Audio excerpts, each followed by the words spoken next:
네, 저와 함께 드리는 저와 함께 나누는 말씀은 계속해서 성경을 어떻게 읽어 나갈까, 성경 읽는 방법론에 대해서 함께 알아보고 있는데요.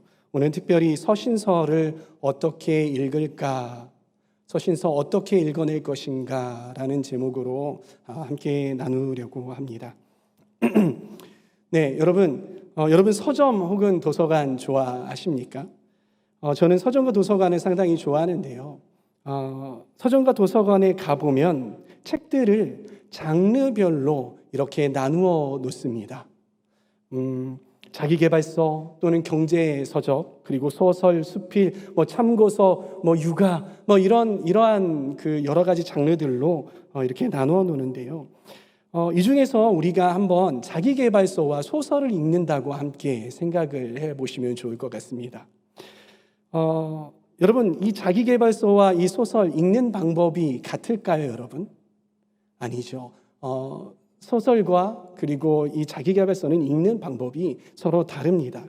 자기계발서 같은 경우에는 내게 필요한 부분들을 찾아가면서 따로 필기하고 밑줄을 긋고 또 메모지에다가 받아놓고 이렇게 적기도 합니다. 그리고 별로 중요하지 않다고 생각하는 부분은 어떻게 합니까? 네, 넘어가고 다음 장으로 이렇게 넘어가기도 하죠. 이런 책들은 이 자기계발서 같은 이러한 책들은 그렇게 읽어도 됩니다. 그리고 독서법에서는 그렇게 읽으라고 추천을 합니다. 근데 반면 소설은 어떻습니까, 여러분?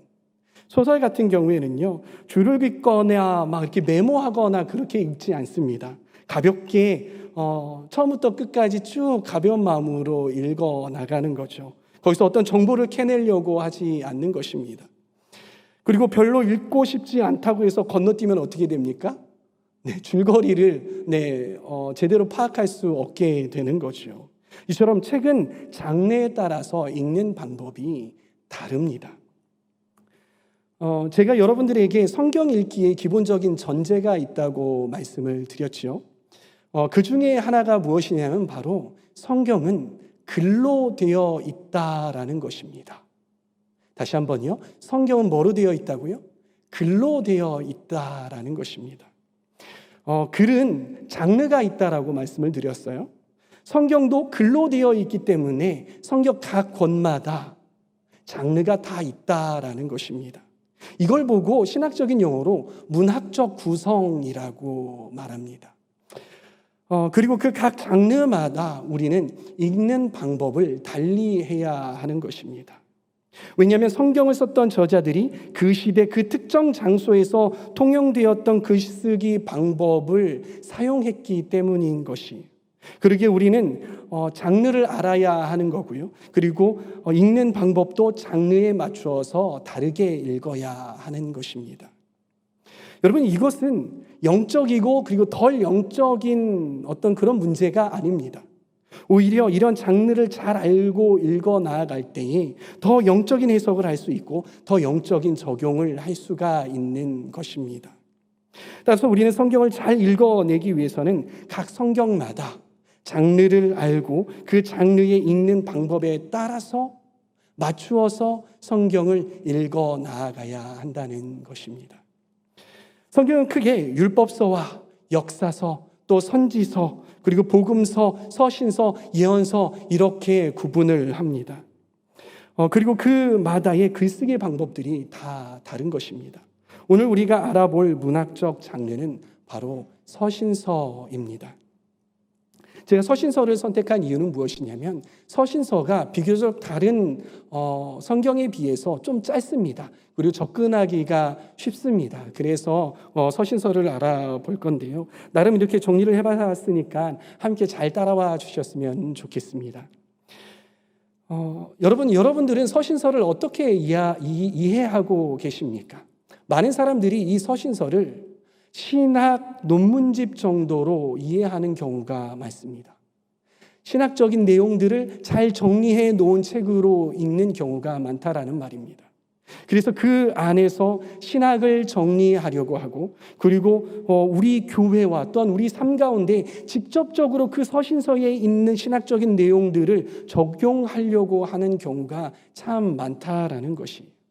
여러분, 그러나 서신서는 서신서입니다. 서신서는 서신, 즉 편지인 것입니다. 여러분, 서신이 무엇입니까? 서신은 무엇이냐면 안부나 소식, 용무 등을 적어서 보내는 글, 바로 편지와 같은 것입니다. 여러분, 주후 1세기에는 서신이 상당히 기묘하게 사용이 되었습니다. 상업, 법률, 군사, 행정 등 여러 가지 목적으로 서신이 사용되었고요. 그래서 그 당시 학생들은요, 초등 교육을 받을 때부터 서신 작성법을 배웠던 것이, 사도 바울, 베드로, 야고보 등도 이러한 교육을 받아왔고요. 그리고 그 서신의 글쓰기 방법대로 이 서신서들을 작성했던 것입니다. 우리가 서신서를 본격적으로 다루기 전에 우리가 먼저 반드시 알고 가야 하는 중심되는 전제가 있습니다. 그것은 무엇이냐면 바로 서신서는 상황 문서, 즉 occasional documents라는 것입니다. 여러분, 상황 문서가 무엇이냐면요, 어떤 구체적인 상황 속에서 이 서신서들이 쓰여졌다라는 거예요. 그리고 그 상황을 염두에 두고 이 서신서가 쓰여졌다라는 것입니다. 각 서신서마다 그 서신서를 써야 했던 특정 어떠한 상황이 있었고요. 그런 배경이 있었다라는 것이, 그것이 어떤 성도들 간의 다툼일 수도 있고요. 이단의 공격으로 인해서 혼란스러워진 교회가 될 수 있는 것입니다. 그리고 또 은사를 잘못 이해하고 있기 때문에 혼란이 오기 때문에 썼을 수도 있고요. 그리고 계속되는 어려움, 가뭄이나 기근들, 이러한 것들 때문에 신앙이 점점 약해지는 그러한 환경 때문에 이 서신서를 작성했을 수도 있다는 것이에요. 이런 것들이 원인이 되어서 서신서가 작성이 되었던 것입니다. 그런 여러 가지 상황적인 이유들 때문에 이 서신서가 작성되었다. 이것이 바로 상황 문서다라고 이야기하는 것입니다. 그래서 서신서의 저자가 이 서신서를 받는 대상에게 어떤 특정한 상황과 그리고 어떤 특정한 문제에 대해서 설득하고 경고하고 책망하고 권면하고 그리고 영적인 또한 목회적인 가르침을 주기 위해서 이 서신서를 작성하게 된 것입니다. 우리는 서신서를 이해하기 위해서는 이 상황적 문서다라는 것들을 잘 이해하고 성경을 읽어야 하는 것입니다. 그리고 그러한 상황을 당하는 이 대상이 개인일 수도 있고요. 어떤 한 공동체일 수도 있고요. 그리고 여러 공동체여서 이 서신서들을 회람하면서 돌려가면서 읽어야 할 수도 있었다라는 것입니다. 그럼 이 서신서를 받는 공동체가 이 서신서를 받잖아요. 그렇죠? 그럼 어떻게 이 서신서를 읽었을까요? 복사했을까요? 복사해서 각 개인마다 다 이렇게 나누어졌을까요? 이 서신서를 받는 공동체는요, 주로 예배 가운데에 이 서신서를 받으면 그것들을 누군가가 읽었습니다. 큰 소리로 낭독했던 거예요. 왜냐하면요, 사도들이 모든 교회에 항상 상주해 있었던 것은 아니었기 때문이에요. 사도들이나 어떤 교회의 지도자들이 전도 여행을 하기도 했어야 됐고요. 그리고 다른 교회를 개척하러 나갔어야 됐을 수도 있고, 그리고 교회를 어떤 일로 비워야 했을 수도 있다라는 거예요. 그래서 교회 안에 사도, 즉 요즘 시대로 말하면 담임 목사님들이 항상 상주에 있었던 것이 아니었던 거예요. 그럼 설교를 어떻게 해야 되나요? 설교할 사람이 있으면 정말 다행인데 설교할 사람이 없으면 이 서신서, 이 받은 서신을 가지고 공동체 앞에서 읽는 것으로 설교를 대신했다라는 것입니다. 그리고 성도들은 그 서신을 읽는 것을 들어야 했던 것이죠.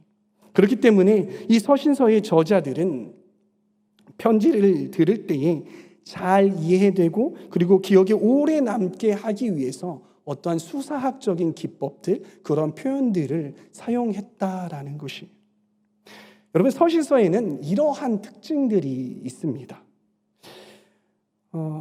여러분, 편지 다들 써보셨죠? 네, 편지 다 써보셨으리라고 믿습니다. 오늘날의 그러니까 편지에도 형식이 있습니다. 이 각 나라마다 편지 쓰는 방식이 조금씩 다 다르더라고요. 근데 우리나라에서 배우는 편지 쓰기의 형식이 뭐냐면 처음에 받는 사람이 등장합니다. 그리고 첫 인사를 합니다. 그리고 하고 싶은 말을 하게 되는 거죠. 그리고 끝 인사를 하고 쓴 날짜를 쓰고 쓴 사람을 기록합니다. 제가 여러분들의 이해를 쉽게 하기 위해서 예시를 하나 가져왔어요. 네, 이런 식으로 쓰는 거예요. 받는 사람은 홍길동에게. 첫인사가 무엇입니까? 날씨가 참 무더운데 너는 잘 지내는지 모르겠다. 나는 잘 지낸다. 하고 싶은 말, 네가 저번에 가져간 내 책 있지 않냐? 그거 돌려줬으면 좋겠다. 그러면서 끝인사, 코로나와 무더위 조심하렴. 2021년 8월 4일 쓴 사람 아무개 씀. 이런 형식을 이렇게 쓴다는 것이죠. 여러분들도 다 편지를 써보셨잖아요. 이렇게 배우잖아요. 마찬가지로 서신서에도 형식이 있습니다. 어떤 형식이냐면 처음에는 발신인을 기록합니다. 그리고 수신인을 쓰죠. 그리고 인사를 합니다. 그리고 기도나 감사를 작성을 합니다. 그 다음에 해야 하는 이야기를 본문들을 쭉 작성을 하고요. 그 다음에 맺은 말과 끝인사로 이 서신을 마무리하게 되는 거예요. 여러분 이해가 잘 안 될 것 같아서 한번 예시를 가져왔습니다. 골로새서를 중심으로 함께 보면은요. 골로새서가 발신인을 밝힙니다. 1장 1절에 하나님의 뜻으로 말미암아 그리스도 예수의 사도된 바울과 형제 디모데는, 발신인이 누구입니까? 바울과 디모데라는 거예요. 그럼 누구에게 쓰는 걸까요? 수신인 골로새에 있는 성도들, 곧 그리스도 안에서 신실한 형제들에게. 그렇죠? 그럼 인사를 합니다. 우리 아버지의 하나님으로부터 은혜와 평강이 너에게 있을지어다. 이렇게 인사를 합니다. 그리고 또 하나 또 중요한 내용이 뭐냐면 기도와 감사가 들어가는 거예요. 우리가 너희를 위하여 기도할 때마다 하나님 곧 우리 주 예수 그리스도의 아버지께 감사하노라. 이런 형식이 들어가요. 그러면서 골로새서에서 쭉 해야 하는 이야기들을 쭉 합니다. 너무 길어서 중략을 했습니다. 그리고 맺은 말에 들어가는 거죠. 4장 18절. 나 바울은 친필로 문안하노니 내가 매인 것을 생각하라. 은혜가 너희에게 있을지어다. 이러한 그 서신서는 이러한 형식이 있다라는 거예요. 그런데 이 형식을 또 벗어나는 것들이 있어요. 예를 들면 갈라디아서 같은 것입니다. 이 갈라디아서는 갈라디아 교회 성도들이 너무나도 쉽게 유대교 사상, 그러니까 이단 사상에 빠져 있는 것을 보면서 바울이 쓴 편지이잖아요. 그 안에 사도 바울이 얼마나 갈라디아 교회 성도들을 사랑하고 있는지가 막 이렇게 느껴집니다. 무엇을 보면 알 수 있냐면요, 사도 바울이 이 갈라디아 교회에게 갈라디아서를 쓰면서 뭘 하나 빼먹습니다. 그것이 무엇이냐면 기도와 감사 이 부분을 빼먹어요. 그리고 바로 자기가 해야 할 말, 특별히 해야 할 책망을 바로 하게 되는 거예요. 그게 어디에 나와 있냐면요, 갈라디아서 1장 6절 말씀에 나와 있어요. 함께 보실까요? 이 앞에 인사말까지 다 하고요, 축복의 말이나 감사의 말이나 기도의 말, 그걸 딱 빼놓고 바로 1장 6절에 강하게 이야기합니다. 그리스도의 은혜로 너희를 부르신 이를 이같이 속히 떠나 다른 복음을 떠나는 것을 내가 이상하게 여기노라. 이 말이 무엇입니까? 야, 내가 너희들에게 가르쳐준 그 은혜의 복음 어떻게 이렇게 속히 떠날 수 있냐? 어떻게 이렇게 빨리 떠날 수 있냐? 내가 니네들을 볼 때 참 이상하다 하면서 책망을 먼저 하면서 나아가는 거예요.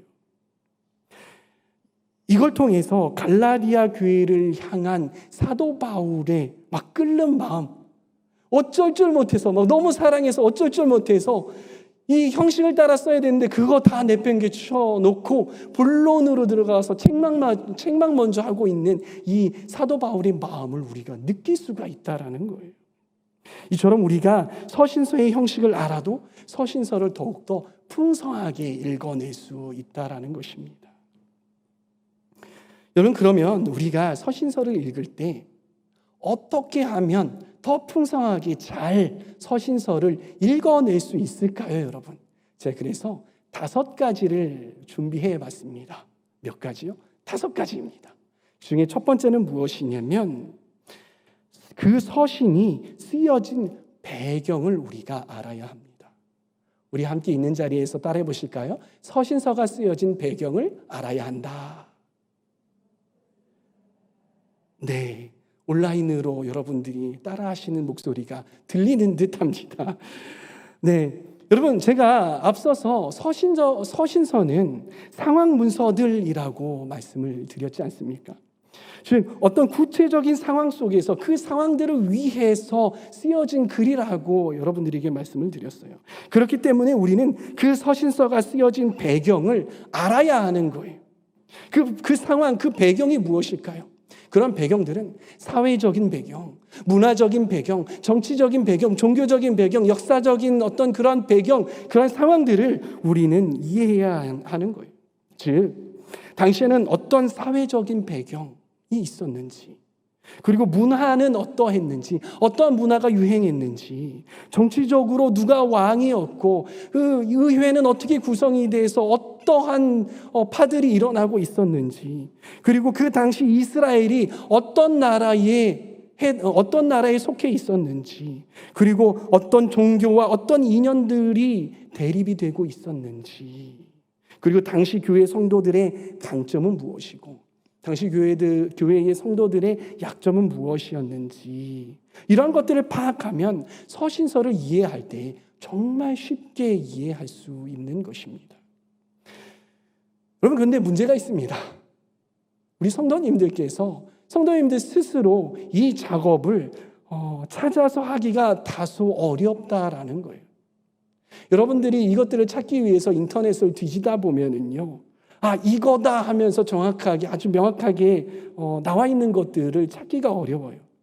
인터넷상에는요, 정말 건전하지 못한 정말 수많은 정보들이, 잘못된 정보들이 막 떠다니고 있는 거예요. 그러다 보니까 우리는 자칫 잘못하면 신앙적으로 그리고 신학적으로 빗나간 정보를 습득할 수 있게 되는 거죠. 여러분, 그런 정보들은 되게 어떻습니까? 그런 정보들은요, 교회 안에서 잘 들어오지 못한 그런 정보들일 수가 있어요. 뭔가 새로운 것 같고요, 뭔가 특별한 것 같고, 뭔가 우리가 보기에 우와, 그래? 이런 내용도 있어? 이거 새롭네? 이런 내용이라는 거예요. 그러나 여러분, 우리가 알아야 할 것이 있습니다. 그것은 뭐냐면 우리 기독교의 역사가 20년 된 역사가 아니라는 것이에요. 정말 오래된 역사 가운데 우리 기독교가 발전해 왔고 여기까지 왔다라는 거예요. 그것은 무엇을 말해줍니까? 그러니까 오랜 역사를 거쳐오면서 성경을 보고 성경을 해석하는 이 관점들이 잘 다져져 있는 거예요. 안전하게, 신학적으로 안전하게 우리가 해석할 수 있게 잘 다져져 있는 겁니다. 그래서요, 우리 목회자들이 신학교를 다니면서 이렇게 안전하게 해석할 수 있게 우리가 교육을 받게 되는 거죠.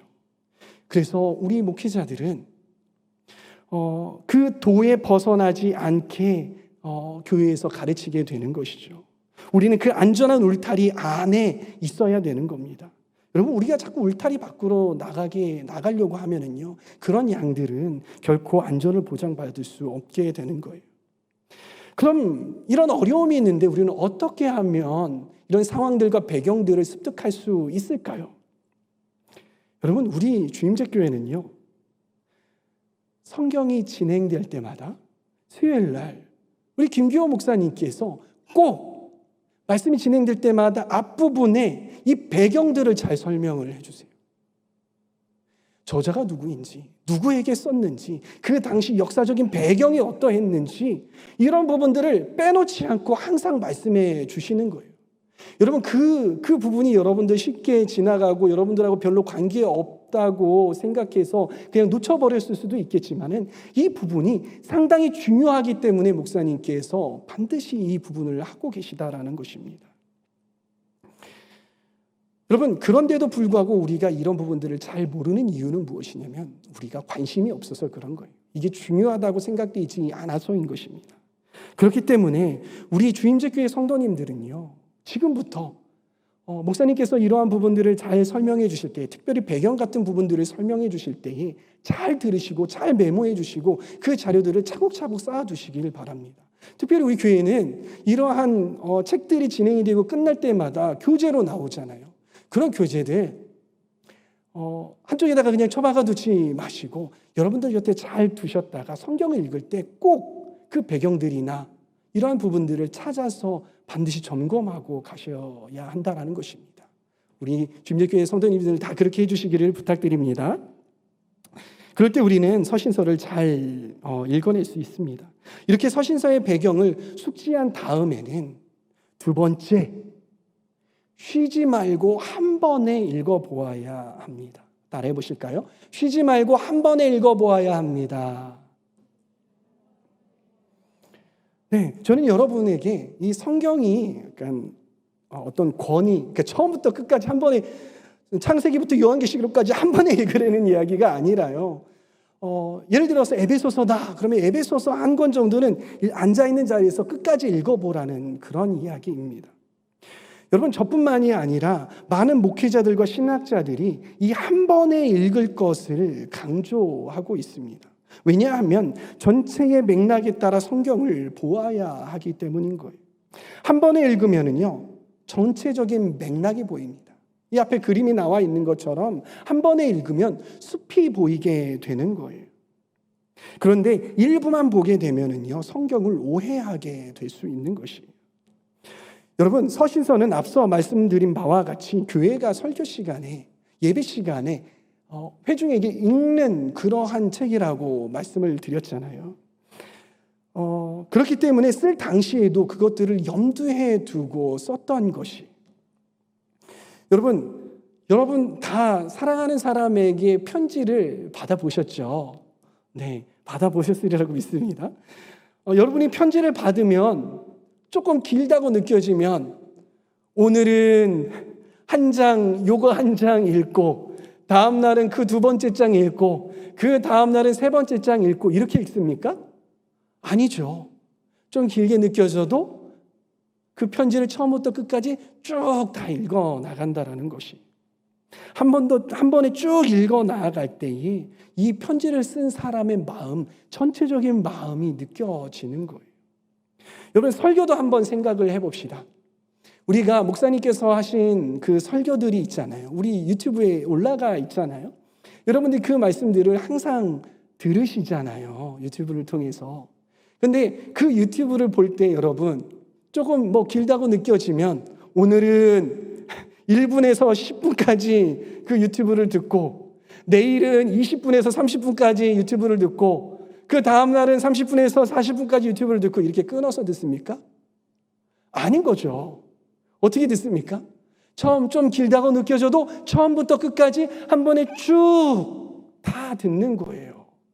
그럴 때 이 전체적인 설교의 내용이 무슨 뜻인지 이해가 가고 오해를 하지 않을 수 있는 것입니다. 마찬가지로 성경은, 특히 이 서신서는요, 한 번에 읽을 때에 이 서신서의 전체적인 뜻과 저자의 마음과 이러한 것들을 우리가 알고 느낄 수 있는 거예요. 그리고 오해가 없을 수 있는 것입니다. 여러분, 말씀 묵상할 때에는요, 우리가 끊어 읽을 수밖에 없어요. 그런데 말씀 묵상을 하기 전에, 예를 들어서 데살로니가 전서가 시작이 된다라고 시작이 되면 우리는 그 데살로니가 전서를 처음부터 끝까지 한번 쭉 읽어보는 거예요. 내용이 잘 파악이 되지 않으면 2번 쭉 읽어보는 거예요. 그리고 나서 오늘 읽을 본문을 이렇게 읽어나가는 거예요. 그럼 둘째 날에는 쭉 안 읽어도 되겠죠. 왜냐하면 전체적인 줄거리를 내가 파악을 하고 있으니까. 그렇게 해보시기를 추천드립니다. 여러분, 서신서들은요, 다른 성경에 비해서 분량이 그렇게 많지 않습니다. 막 20장, 30장, 40장 이렇게 가지 않잖아요. 그렇기 때문에 우리는 앉은 자리에서 서신서를 한 번에 쭉 읽어 나아갈 수 있게 되는 것입니다. 그럴 때에, 서신서를 그렇게 읽을 때에 우리에게 유익이 있는 것입니다. 세 번째를 여러분들에게 알려드리겠습니다. 세 번째는요, 기준을 가지고 서신서를 읽어야 돼요. 따라해 보겠습니다. 기준을 가지고 읽어야 한다. 네, 여러분, 우리가 서신서를 읽을 때 읽는 기준이 있어야 돼요. 그냥 아무 생각 없이 그냥 가는 가고 나는 나고 다는 다다 해가지고 이렇게 쭉 읽는 게 아니라 기준을 가지고 읽어야 되는 거예요. 그래야 저자가 의도하는 메시지를 우리가 읽어가면서 파악할 수 있게 되는 거죠. 그 기준은 무엇이냐면 바로 이거예요. 첫 번째는 먼저 수신자들이 어떤 사람인지 우리가 파악해야 돼요. 우리는 대부분 서신서를 읽을 때 누가 썼는지 누가 받는지 별로 관심 없어 합니다. 아니 심지어는요, 어떤 사람들은 그 편지가 2000년 전에 누군가가 그냥 나에게 그냥 바로 쓰는 편지, 바로 쓰는 글이라고 생각하는 사람도 있더라고요. 서신서는 누구에게 쓰느냐를 알고 모르느냐에 따라서 해석이 많이 바뀝니다. 그래서 수신자들이 유대인인지 헬라인인지 이방인인지 이러한 것들을 우리가 알아야 되는 거예요. 그 사람이 부자인지 아니면 종인지 확인해 봐야 되는 거예요. 이들의 강점은 뭐고 이 사람들의 단점은 무엇인지, 이 사람들이 예루살렘에 있는지 아니면 소아시아로 가 있는지, 이러한 것들을 우리가 이러한 기준을 가지고 읽어내야 하는 것이죠. 두 번째는요, 편지를 보내는 사람, 이 저자의 태도, 어떤 분위기로 이 편지를 쓰고 있는지를 우리가 알아야 하는 것입니다. 이들을 책망하는 것인지 아니면 칭찬하고 있는 것인지, 격려하고 있는 것인지 아니면 가르치고 있는 것인지, 이런 것들을 우리가 파악하면서 읽어야 하는 거예요. 여러분, 갈라디아서의 바울의 태도와 그리고 빌립보서의 바울의 태도는 확연하게 다릅니다. 같은 바울이 썼어도요, 이 갈라디아서는 좀 책망하고 또 강경하게 가르치려고 하는 어떤 그러한 표현이 있는가의 반면에 이 빌립보서는 기뻐하고 즐거워하고 그런 기쁨들을 나누는 어떤 그런 어조로 쓰여졌다라는 거예요. 다행히 한국어로 번역된 우리 개역개정이나 새번역, 이러한 성경을 읽어 나가면서도 이 바울의 어조와 분위기, 태도들을 충분하게 읽어 나아갈 수 있는 거예요. 그리고 세 번째는요, 편지를 보낸 이유를 우리는 파악을 해야 하는 거예요.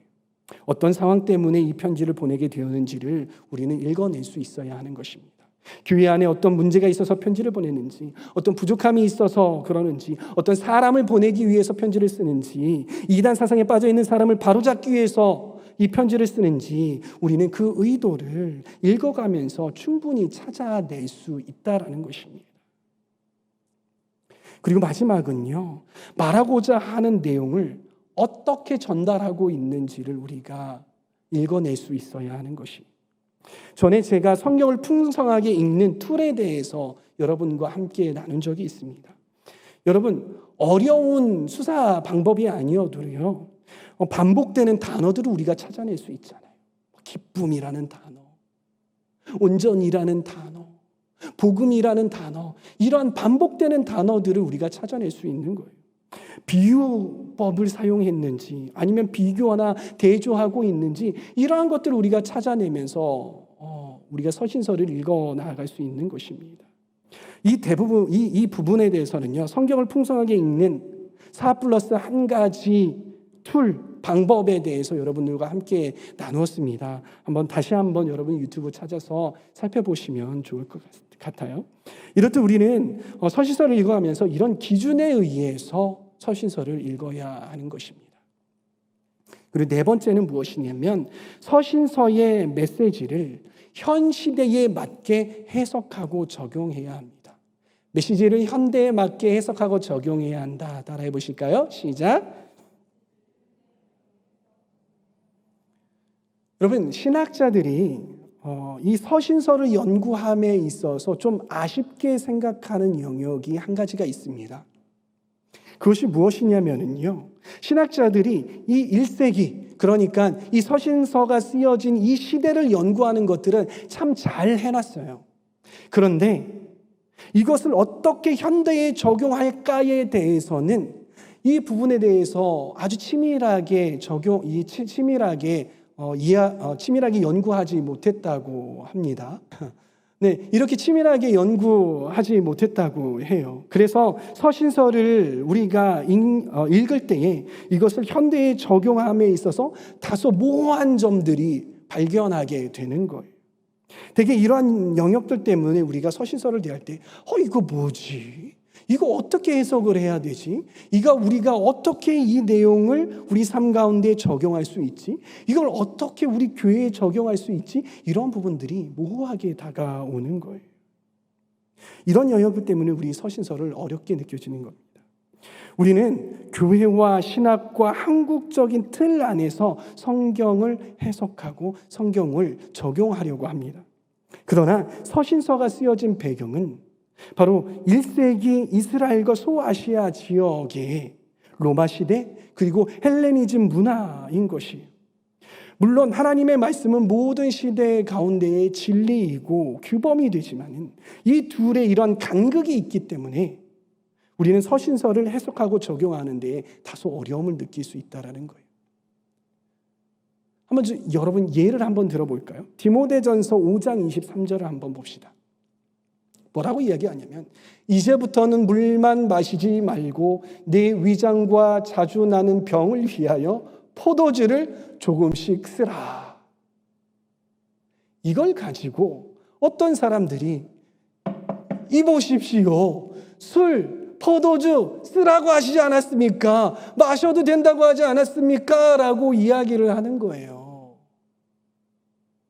여러분 이게 정말 우리 이 시대 가운데에 그리스도인들이 술을 마셔도 되는 어떤 그런 근거로 사용할 수 있는 그런 구절일까요? 아니요, 그럴 수 없어요. 이거는 문화적인 것들과 이 당시 시대적인 배경들 이런 부분들을 따져봐서 상황에 맞게 재해석해서 적용해야 하는 부분인 것입니다. 그대로 적용하면 문제가 있는 거예요. 또 한 가지 보겠습니다. 고린도전서 14장 34절. 만일 무엇을 배우려거든 집에서 자기 남편에게 물을지니 여자가 교회에서 말하는 것은 부끄러운 것이다. 그래서 이 말씀을 가지고 어떤 교단에서는 어떤 목사님들은 이보십시오. 여자가 교회에서 설교하면 안 됩니다. 여자를 목사 한 수 주면 안 됩니다. 이러는 교단과 이러는 분들이 계세요. 여러분 이거는 그렇게 바로 적용하면 안 되는 구절인 거죠. 상황에 맞게, 문화에 맞게, 이 당시의 상황에 맞게 해석하고 그리고 우리의 상황에 맞게 적용하고 해석을 해야 하는 그런 부분인 것입니다. 이렇듯 우리는 글 쓰는 당시의 문화와 그 상황들을 우리가 알아야 되는 거고요. 그리고 상황에 맞게 우리 안에 재해석해서 적용을 해야 하는 것입니다. 이 문제를 해결하기 위해서는 성경을 읽어가면서 영원한 진리와 상황적 진리를 우리가 분별할 줄 알아야 하는 거예요. 영원한 진리는 우리가 현 시대에 바로 적용할 수 있는 그러한 진리인 거죠. 이러한 부분은 우리의 삶 가운데, 우리의 교회 가운데 바로 적용하면 됩니다. 그러나 상황적 진리는 현 시대에 맞게 재해석해서 적용하고 해석해야 하는 것입니다. 여러분 마지막 5번째의 방법을 소개하며 강의를 마무리하려고 합니다. 5번째의 서신서를 읽는 방법은 바로 성령의 도움을 받으며 읽어야 한다는 것입니다. 따라해 보시겠습니다. 성령의 도움을 받으며 읽어야 한다. 여러분 성경은 여러 저자가 썼지만 성령의 감동으로 쓰여진 책이라고 하죠. 그렇기 때문에 우리가 아무리 성경적인 지식, 그리고 역사적인 지식, 수사법, 문학적 기법들을 많이 알고 있어도 우리가 성령님을 의지하지 않고 성령님께 열려지지 않고 닫혀져 있으면 우리는 성경을 제대로 읽어낼 수 없는 것이, 그 안에 정말 오해가 가득하게 성경을 읽어낼 수밖에 없는 것입니다. 성경을 읽어도 그 성경이 우리의 삶을 변화시키고 또한 우리의 삶을 정말 생동감 있게 해줄 수 없는 거예요.